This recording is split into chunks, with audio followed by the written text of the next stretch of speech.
Amazon SQS FAQs, Server-Side Encryption SSE section. Question: what are the benefits of server-side encryption SSE for Amazon SQS? Server-side encryption SSE lets you transmit sensitive data in encrypted queues.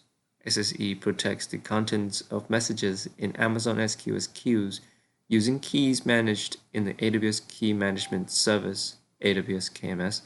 SSE encrypts messages as soon as Amazon SQS receives them.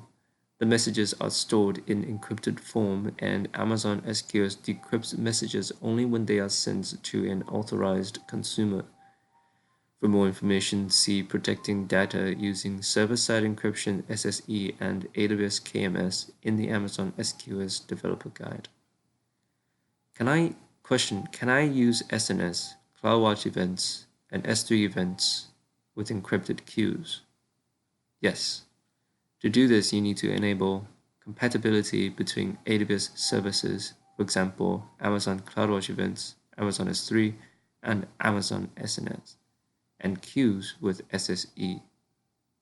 For detailed instructions, see the compatibility section of the SQS Developer Guide. Question: what regions are queues with SSE available in?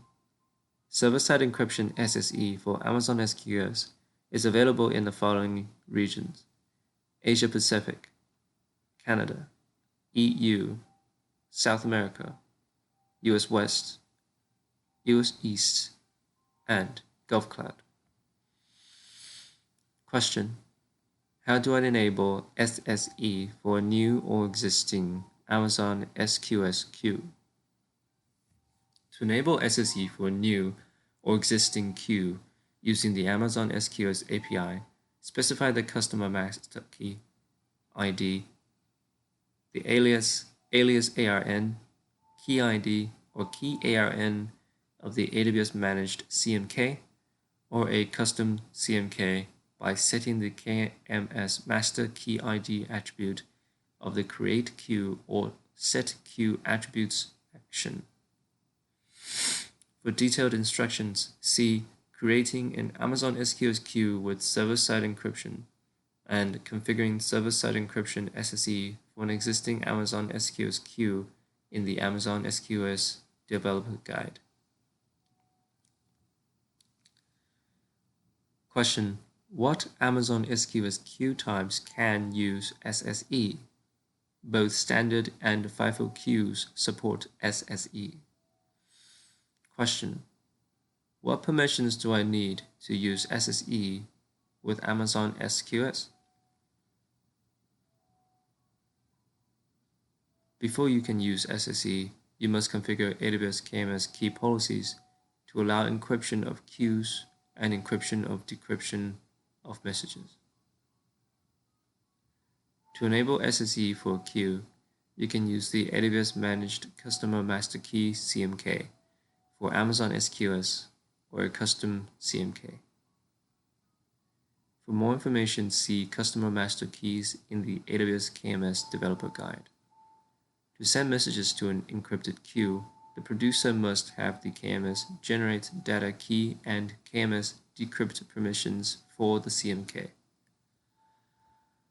To receive messages from an encrypted queue, the consumer must have the KMS decrypt permission for any CMK that is used to encrypt the messages in the specified queue.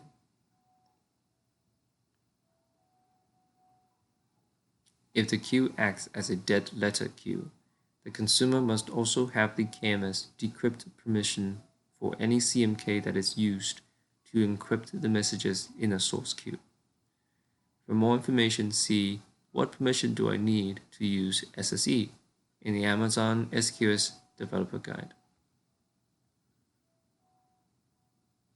Question: what Amazon SQS queue types can use SSE? Both standard and FIFO queues support SSE. Question: are there any charges for using SSE with Amazon SQS? There are no additional Amazon SQS charges. However, there are charges for calls from Amazon SQS to AWS KMS. For more information, see AWS Key Management Service Pricing. The charges for using AWS KMS depend on the data key reuse period configured for your queues. For more information, see How do I estimate my AWS KMS usage costs in the Amazon SQS Developer Guide.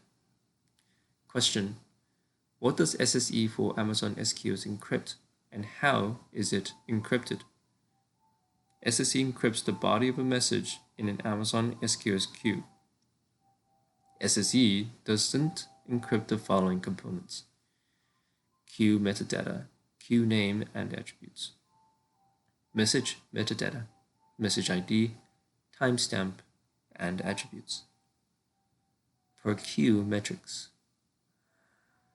Amazon SQS generates data keys based on the AWS Managed Customer Master Key (CMK) for Amazon SQS or custom CMK to provide envelope encryption and decryption of messages for a configurable time period from 1 minute to 24 hours. For more information, see What does SSE for Amazon SQS encrypt in the Amazon SQS Developer Guide. Question: what algorithm does SSE for Amazon SQS use to encrypt messages? SSE uses the AES GCM 256 algorithm. Question: does SSE limit the transactions per second (TPS) or number of queues that can be created with Amazon SQS? SSE doesn't limit the throughput (TPS) of Amazon SQS. The number of SSE queues that you can create is limited by the following: the data key reuse period, 1 minute to 24 hours. The AWS KMS per account limit, 100 TPS by default. The number of IAM users or accounts that access queues. The existence of a large backlog. A larger backlog requires more AWS KMS calls. For example, let's assume the following limits. You set your data key reuse period to 5 minutes. Your KMS account has a default AWS KMS TPS limit of 100 TPS. You use an Amazon SQS queue without a backlog and with one IAM user for send message or receive message actions to all queues.